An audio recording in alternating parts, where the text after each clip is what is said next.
Yes, I will use my 7 minutes to talk about Paris as fashion capital and try to question this idea of Paris as a fashion capital. So Paris became an internationally recognized fashion capital between the end of the 19th century and the beginning of the 20th century. During this period, Paris developed into a cluster, a term Alfred Marshall used in 1890, and Michael Porter theorized 1 century later. As a territory, Paris gathered couture houses, such as the one of Charles-Frédéric Worth, which opened in 1858, and which was at the origin of the haute couture system. Paris also gathered novelty store, department store, such as Le Printemps and Les Galeries Lafayette in 1854. Paris gathered also fashion press editorial board, such as those of Vogue, L'Art et la Mode, and those fashion magazines from Paris were disseminated throughout the world. Paris also gathered confection atelier, and also something very important, in Paris was created in 1868 a fashion trade union dedicated to couture. And this trade union, called La Chambre Syndicale de la Couture, and which still exists today, played a key role in the position of Paris as fashion capital. It contributed very strongly to the structuration of Paris at the fashion capital and structured the Paris fashion industry. As a secular country,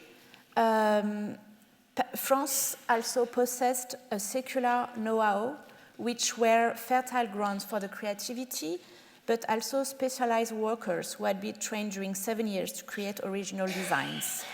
Paris also had a lot of clients from the aristocracy who could afford French haute couture.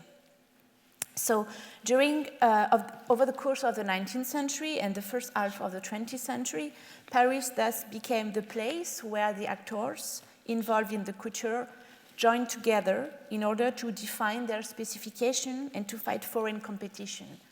During the beginning of the 20th centuries, fashion couturier, fashion trade union, magazines publishers joined their forces together to make Paris stronger than another city. And this effort of structuration of the industry played a key role in the position of Paris on the international level. At that period, Paris was considered as the most important fashion capital in the world, and this idea of Paris fashion capital became very important for the national construction of the country until today.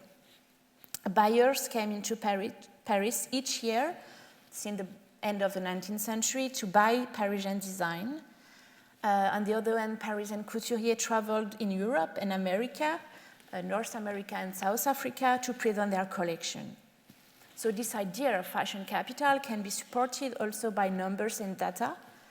For example, in 1913, but also in 1920, Parisian fashion represents the second largest exports in France. So it was a very big part of the fashion industry. Fashion represents a key industry, and still today, the Institut Français de la Mode made a large survey 2 years ago to show this data, what fashion represents in the French industry in 2016. And we have the same number of the importance of the fashion industry for the French economics. So we have this idea, this strong idea, can be justified by a cultural tradition of France know-how and creativity, of the numbers and economic numbers. But what I would like also to insist to show today is that yes, this idea can be justified, but we can't forget all the exchanges of ideas, style, exchanges of individuals and techniques that happened in the history of French fashion. And in fact, of course, French fashion was a history of French and of a country, but it's also a question of exchanges, of interbreedings, of multiple cultural, social, and technical exchanges. So I don't have time to develop this idea of like early globalization in fashion. But I would like to take one example to illustrate this idea of exchanges and not only of a French national construction. My example today concerns the human component of the Parisian fashion cluster. Following the work of Nancy Green, an historian at the EHESS in Paris, who has studied the impact of migration in the ready-to-wear industry in Paris and New York, I would like to highlight the idea that migration, human migration, contributed to Paris' reputation as a fashion cluster and as a fashion capital, and that the industry itself, the fashion industry, was shaped by a large number of non-French couturiers, as you said, especially for Kurkdjian Dior. And these non-French couturiers moved to Paris at the beginning of the 20th century and contribute for a large part to the development of French fashion. This is first the case of Charles-Frédéric Worth, who was a British couturier. And so we always talk about Paris fashion, but don't forget that the first one who created the system of haute couture was British. But when we think about it, there are lots of other couturiers, such as, and this is only examples because when we are in the archives, we can find other names. We have like Redfern, Molineux were British. We have also the importance of Drécol, a German couture house, but also of Jean Dessay, who was Greek, of Fortuny and Balenciaga, who were two Spanish couturiers and contributed to the development of French fashion. We have also the role played by Nina Ricci and Elsa Schiaparelli, who were Italian. So what I want to say is that this famous couturier that I think you know most of them were in fact from elsewhere than France.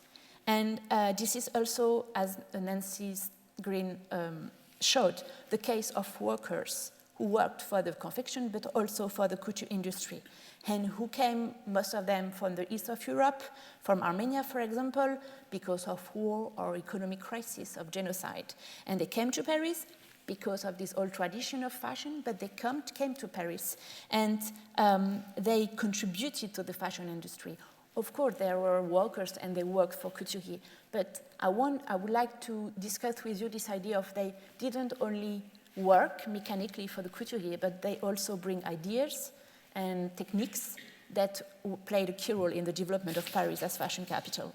And I will take one example. Everyone knows Elsa Schiaparelli and one of those sweaters that she created during the 30s. And this was an important design for her, and she was very famous for this very modern sweater. And in fact, when we rely on the archives, we discover that she didn't invent this sweater. This was, in fact, an Armenian immigrant, Ruslan Mikhailian, who worked for Elsa Schiaparelli and who has these wool techniques that Schiaparelli maybe didn't have or didn't use. And this is because this worker brought these techniques with her that Elsa Schiaparelli has developed this very famous sweater. So I could continue like that with other examples, but I think we don't have time today. But to sum up, I think we could think about this idea of exchanges in fashion.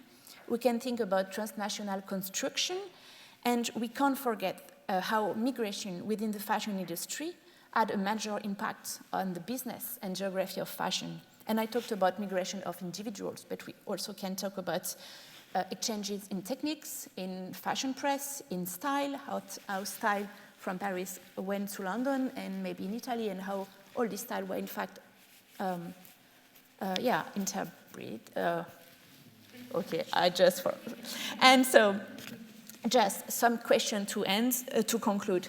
I think we can really talk about, okay, the role these migrants play, but also which skills did the immigrants bring into the French culture, which technical, artistic, aesthetics, and cultural elements did they transfer to the French industry. And the question is, how can we quantify this, what is the immigrants' contribution to the French industry?